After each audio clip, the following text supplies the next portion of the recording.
Bonsoir, nous sommes heureux de vous accueillir sur la chaîne YouTube de l'Église évangélique de Réveil de Villeurbanne et pour la rubrique « Et si on en parlait ». Nous vous rappelons qu'elle a lieu chaque vendredi à 19 h. Ce soir, nous allons prendre des nouvelles de l'Église, puis nous allons avoir un témoignage d'une invitée spéciale qui nous présentera un livre. Nous finirons donc par la question du jour. À très vite.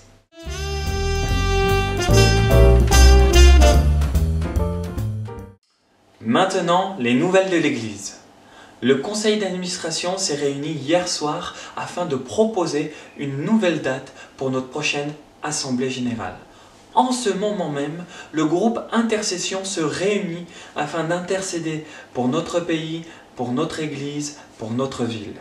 Pensons à eux dans nos prières, car nous savons qu'ils pensent à nous dans les leurs. Le bureau du pasteur Joss est dès à présent ouvert. Pour toute prise de rendez-vous, merci de vous adresser à l'adresse qui s'affiche. Le samedi 6 juin à 10 h, les responsables d'activité vont se réunir pour réfléchir à la réouverture de notre lieu de culte. Les responsables de l'école du dimanche, quant à eux, vont se pencher sur le culte des enfants qui aura lieu le 14 juin. Pour toute question, merci de les inscrire en bas de cette vidéo. Et tout de suite, les nouvelles des membres. Salut, salut, Église. Salut l'Église. C'est la famille Zabsoré, donc Gwendoline. C'est moi. Vicky. Oui. Et puis Adriel, qui a 8 mois maintenant. Voilà. Alors, cette vidéo, pour vous saluer, pour vous dire bonjour et vous témoigner notre amour et aussi donner de nos nouvelles. Nous avons été dans cette période de confinement bénie parce que nous avons pu partager des bons moments ensemble. Nous avons pu louer le Seigneur, nous avons pu partager sa parole, méditer, et nous avons aussi pu constater et voir notre petit garçon grandir. Et nous espérons aussi que chez vous, ça a été des moments bénis, parce que toute chose concourt au bienfait de ceux qui aiment Dieu. Et Dieu veille sur ses enfants. Alors, que toute la gloire le revienne. Donc, portez-vous bien. Et à très très bientôt pour la gloire de Dieu. Au revoir. Bonjour. Bonjour. On est à la Tête d'Or, en famille. En plein soleil. Avec les roses rouges derrière qui sont magnifiques. On est bien content de ce temps. Et on espère pouvoir se revoir rue Richelieu bientôt. Alors bonne soirée. Au revoir. Merci à tous de nous avoir donné de vos nouvelles. Nous sommes très heureux de savoir que vous vous portez bien. Et maintenant, nous passons au temps fort de notre émission. Place à notre invitée spéciale qui est Marie-Aline Noireau-Jouette, qui est mariée à Christophe, qui est maman de 2 très beaux enfants. Marie-Aline, à toi toute la place. Bonjour, j'aimerais vous apporter un petit partage sur ce que c'est pour moi que témoigner. Témoigner de l'Évangile, surtout en ce temps particulier où nous sortons du confinement. Les gens, je pense, d'une manière générale, se posent plus de questions existentielles par rapport aux événements actuels. Et c'est un temps d'incertitude, de peur, de questionnement pour tout le monde. Et certaines personnes vont être d'autant plus réceptives au message de l'Évangile dans ces moments-là, parce qu'il se passe dans le monde actuellement. D'autres personnes, au contraire, sont encore plus allergiques. Nous n'en sommes pas responsables non plus. Notre responsabilité, c'est d'annoncer la parole. Et est-ce que annoncer la parole, la bonne nouvelle, c'est réservé aux évangélistes, aux pasteurs? Bien sûr que non. Nous sommes tous appelés à le faire, quels que soient nos dons. Et j'aimerais voir avec vous ce qu'en dit la Bible. Nous allons d'abord voir dans Matthieu 28, donc Jésus s'apprête à retourner vers son Père, après avoir passé du temps avec ses disciples une fois ressuscités. Et puis il leur dit ceci: « Tout pouvoir m'a été donné dans le ciel et sur la terre. Allez donc auprès des hommes de toutes les nations et faites de mes disciples. Baptisez-les au nom du Père, du Fils et du Saint-Esprit, et enseignez-leur à obéir à tout ce que je vous ai commandé. Et sachez-le, je vais être avec vous tous les jours, jusqu'à la fin du monde. » Dans ce verset, je vais retenir quelques petites choses essentielles pour moi. C'est que dans le texte original, l'impératif, l'ordre, est mis sur le fait. Faites des disciples. C'est en allant auprès des hommes de toutes les nations. Faites de mes disciples, en les baptisant, au nom du Père, du Fils, du Saint-Esprit, en leur enseignant à obéir à tout ce que je vous ai commandé. En fait, il nous dit quoi faire et il nous dit comment le faire. Et je trouve ça juste génial. Et leur enseigner à obéir à tout ce que je vous ai commandé, c'est pas juste le rôle des pasteurs ou des enseignants, c'est vraiment le rôle de tout chrétien. Chrétien veut dire petit Christ. Et je crois que c'est notre appel, notre mission, que notre vie soit inspirante, pour que les gens aient envie de connaître ce Dieu qui nous anime. Et autre chose que je retiens dans ce passage, c'est que nous ne sommes pas seuls pour le faire. C'est ma responsabilité de le partager, mais je ne suis pas responsable de comment l'autre va l'accueillir, s'il est prêt ou pas, sur quel terrain il se trouve, épineux, plein de pierres ou de la bonne terre. Je ne suis pas responsable des oiseaux qui vont venir manger ces petites graines que j'aurai semées, ou des ronces qui vont venir l'étouffer. Notre responsabilité, c'est de semer. Et Dieu fait croître. Et Dieu prend soin du reste. Et on n'est pas seul pour le faire. Il est avec nous. Et nous avons son autorité qui nous a été donnée pour le faire. Ce n'est pas par notre propre chef que nous le faisons. C'est avec lui. Et aussi, quelque chose que je retiens, c'est qu'il dit « Allez donc, allez vers ». Jésus l'a montré. Pour appeler ses disciples, il est allé vers eux dans leur quotidien. Il est allé vers eux dans leur milieu de travail, de pêcheurs.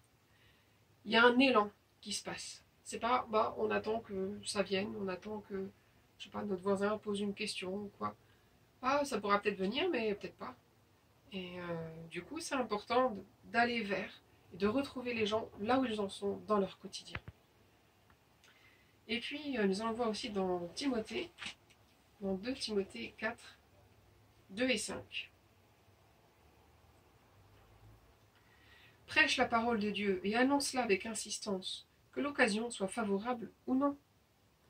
Persuade, adresse des reproches et encourage en enseignant avec une patience parfaite. Alors parfaite, c'est la patience qui vient de Dieu qui est parfaite, c'est pas forcément la nôtre. Mais justement, la patience c'est aussi la persévérance, c'est un don de Dieu, un peu comme la foi qui nous est donnée. Et notre responsabilité c'est d'annoncer la parole. Que le moment soit favorable ou non, même si c'est mieux que le moment soit favorable, on est d'accord. Mais le reste c'est le Saint-Esprit qui fait, de convaincre. Il y a une autre version qui dit « racheter le temps ». Et dans notre monde aujourd'hui où le temps, c'est de l'argent quelque part, c'est un peu le stress sur ne pas perdre de temps, c'est une notion importante. Et certains pendant le confinement ont eu plus de temps que d'habitude pour lire la parole ou annoncer la parole. Pour d'autres personnes, selon leur corps de métier, ça a été un temps d'autant plus chargé pendant ce confinement. Chacun a vécu différemment. Et alors, comment annoncer cette bonne nouvelle ? Avant tout, par notre attitude de cœur, dans le travail, la vie quotidienne, ou avec mes amis, mes voisins. On va lire un autre passage dans 2 Timothée 2, 15.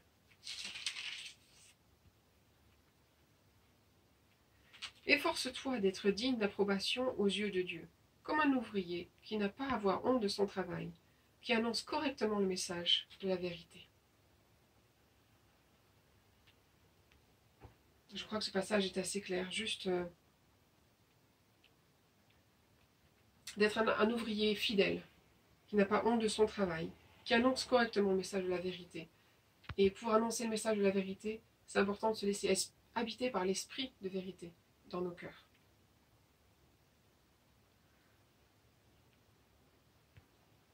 Qu'est-ce que je voulais vous partager d'autre ? Il y a aussi 1 Timothée 4, 12, toujours dans Timothée.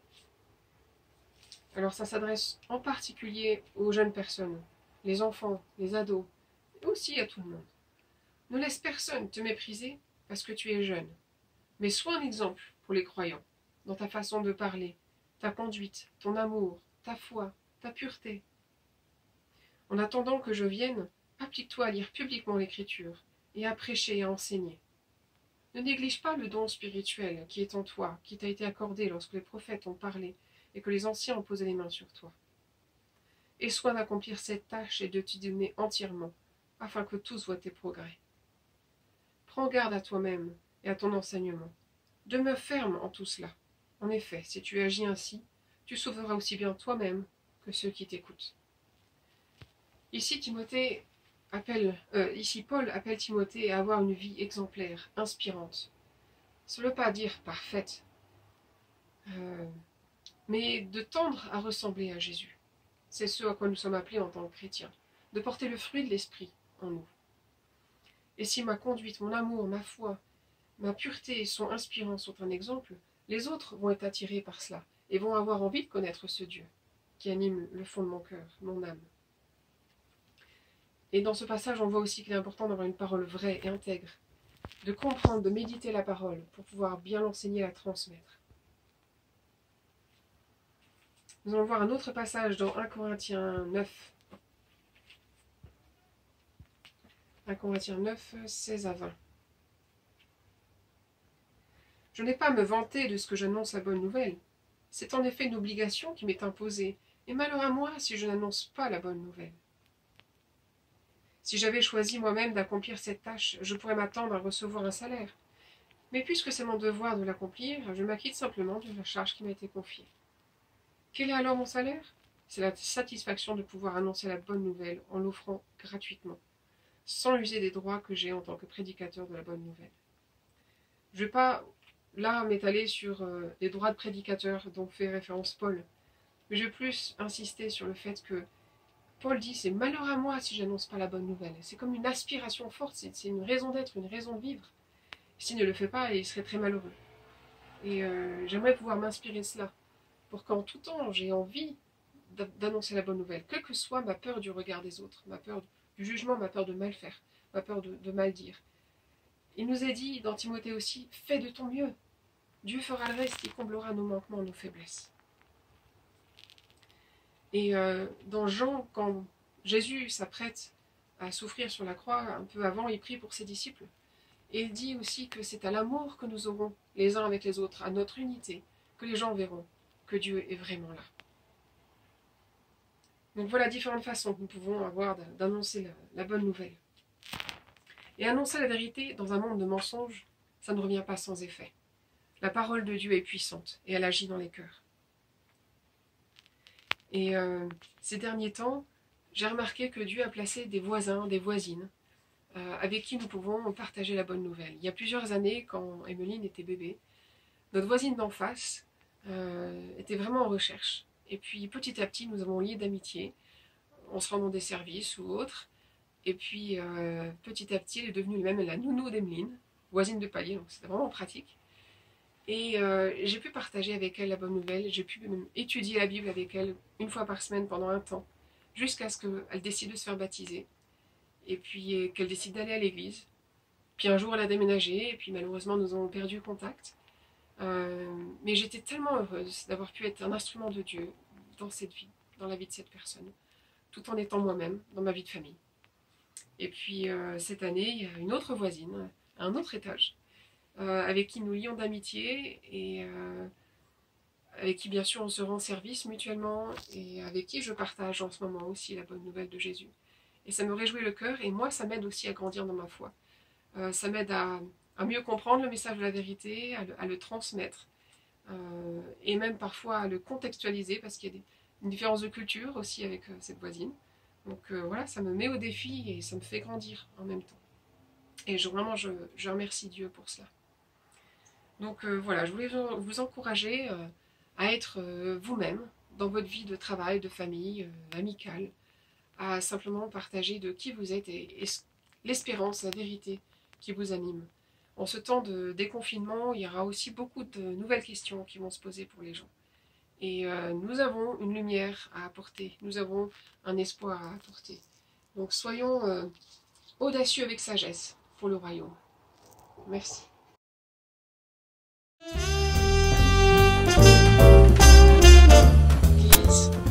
suite à mon partage biblique autour de annoncer la bonne nouvelle, de partager son témoignage, j'avais envie de vous présenter un livre sur le même thème qui s'appelle « Évangéliser selon le Maître » de quelque chose Coleman, Robert Coleman. Et ce livre m'a beaucoup inspiré, surtout étant jeune adulte dans mes études bibliques à l'époque. Il m'inspire beaucoup parce que ça suit vraiment le modèle de Jésus, de comment il a pu évangéliser, annoncer la bonne nouvelle quand il était sur terre. Il ne cherchait pas la popularité, il ne cherchait pas la foule, mais il a investi de sa vie, il a passé énormément de temps avec 12 personnes. Et grâce à cet investissement auprès de 12 personnes, et surtout 3, il y en a surtout 3 en particulier, donc Pierre, Jacques et Jean, je crois, eh bien la planète entière a entendu le message de la bonne nouvelle. Ça fait un peu comme quand on jette un caillou dans l'eau, dans un lac. Ça fait des ondes qui se propagent. Et j'aimerais vous lire quelques extraits de ce livre. Sur un principe observé chez Jésus. Jésus a consacré la majeure partie de ses dernières années de la vie sur terre à ses quelques disciples. Il fonda pratiquement tout son ministère sur eux. Le monde pouvait rester indifférent à son égard, ses plans n'étaient pas compromis. À la limite, il pouvait ne pas se sentir tellement concerné lorsque certains renonçaient à le suivre à cause des exigences du royaume. Mais il ne pouvait pas supporter que ses disciples manquent son but. Il devait comprendre la vérité et être sanctifié par elle. Il mettait tout son temps, toute son énergie auprès de ses 12 disciples. Et même les miracles, les guérisons qu'il pouvait faire auprès d'autres personnes de la foule, ses disciples étaient toujours avec eux et il leur expliquait aussi le sens des paraboles, des enseignements. Mais pourquoi, dans sa stratégie, pourquoi Jésus a-t-il délibérément concentré sa vie sur un nombre relativement restreint de personnes? N'était-il pas venu pour sauver le monde? Précédé par les proclamations de Jean-Baptiste aux foules, le Maître aurait pu très aisément recueillir des milliers d'adeptes s'il l'avait voulu. Et d'un seul coup, pourquoi ne pas avoir utilisé ces possibilités pour engager une puissante armée de croyants capables de bouleverser le monde? Le Fils de Dieu aurait certainement pu adopter un programme plus attrayant en vue d'un recrutement de masse.